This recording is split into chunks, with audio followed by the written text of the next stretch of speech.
Hi. Today I want to talk about priorities. Priorities are really tough, especially for people pleasers like myself. Um, it's tough. It's hard to say no. It's hard to know what you need to prioritize over something else. And so here's a tool that's pretty darn helpful.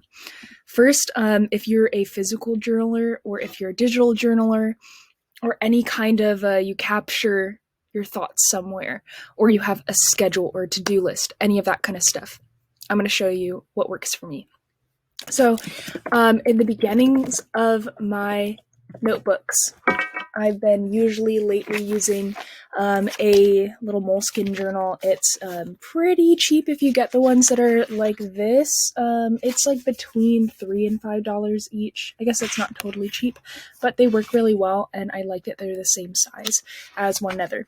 So at the beginning, I either will do a calendar or sometimes I'll write priorities as well in there. So first off, what kind of tabs do I have open in my life? I'll do from a few years ago when I was in college, and I'll say the first priority, a lot of times you think of it as school.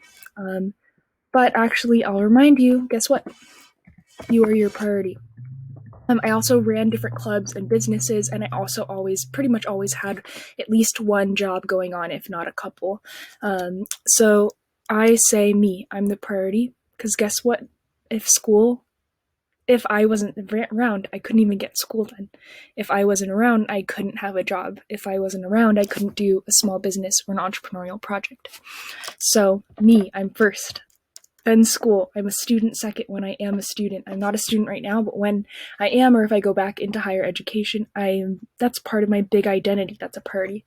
And then thinking about after that, we have business. So a lot of times this is where you get to kind of decide when I'm making money for someone else or when I am employed by someone else, they actually, to me, they come first over my own business ideas because I have to be a part of that. So that's sometimes my way of thinking of it. If you have a different way, if you're like, well, no, my business is my final goal, maybe that comes first too.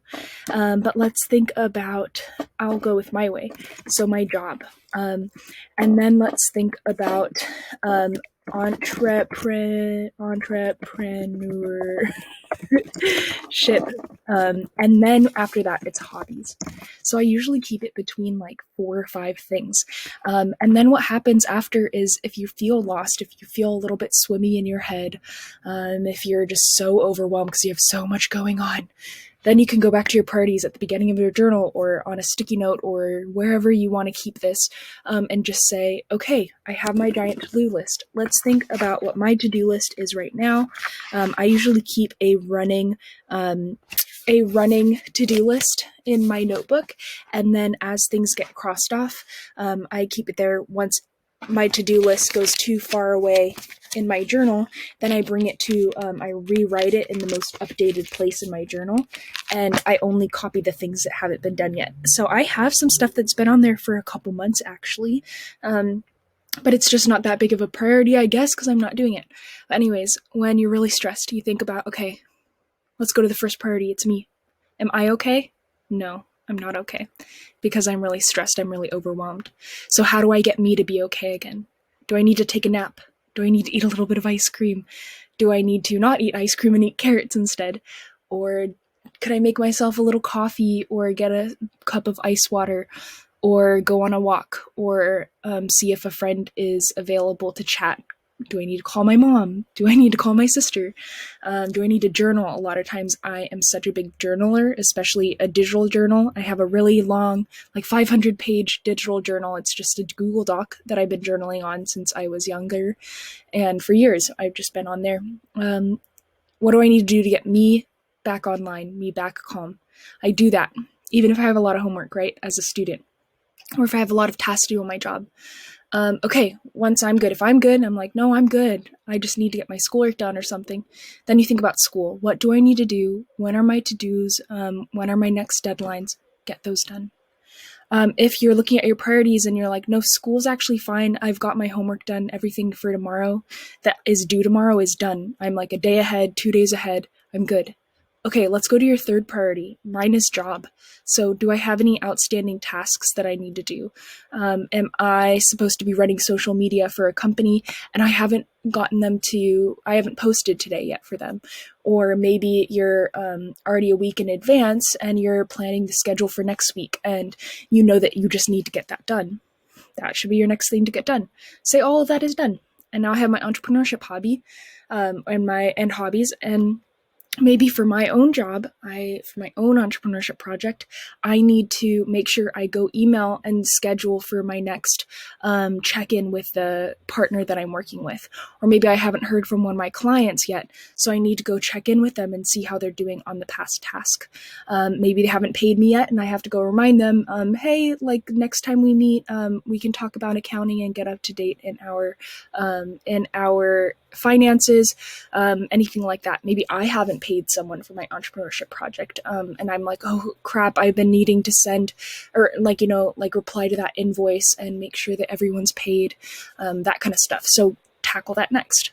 I'd say if it's in your court where you need to pay someone, I'd say that's pretty important too, because you need to make sure everyone else is getting paid if it's up to you and that kind of stuff. So that definitely is a priority. Lastly is hobbies. Say that I've been wanting to, on my spare time slowly work towards making a music album or kind of fun, something like that, or I don't know, making YouTube content or doing something else. Then maybe you're thinking, okay, I'll do my hobbies. Then that's next. I do want to say though, if your hobbies are part of the number one priority, sometimes as a coping skill, I want to play music. Like I just want to chill out and like noodle on the guitar, ukulele, or play like one of the thumb pianos, the kalimbas, and just chill out. Even though I have music usually in the hobby section of my priorities, when it comes to if I'm not okay and I need to use music as a coping skill or just to chill out and veg or do a hobby to get myself back online, I'd say then it goes up, right? Or if I need to craft and do some like paper crafting or making little cards in order to get my mental health and myself back online, or exercise or whatever, do that, of course, as your first priority. Okay, so that is a way to navigate your to-do list, check in your priorities, and spend some time really thinking about what is my priority. I think you should always be first, number one. I'm a teacher at a K through 12. We say to our students who are taking entrepreneurship, you're a human first, you're a student second, then you're a student entrepreneur third. So if you're not okay, that's what you need to focus on.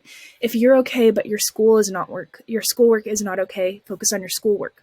But do those things before you even do your student entrepreneurship work.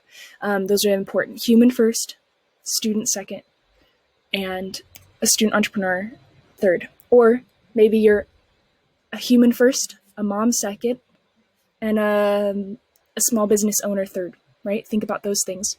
A mom or a human first, a dad first, and then you're a musician third. I don't know, something like that. So think about how you want to prioritize what you're doing, and it should be starting with you and then move out.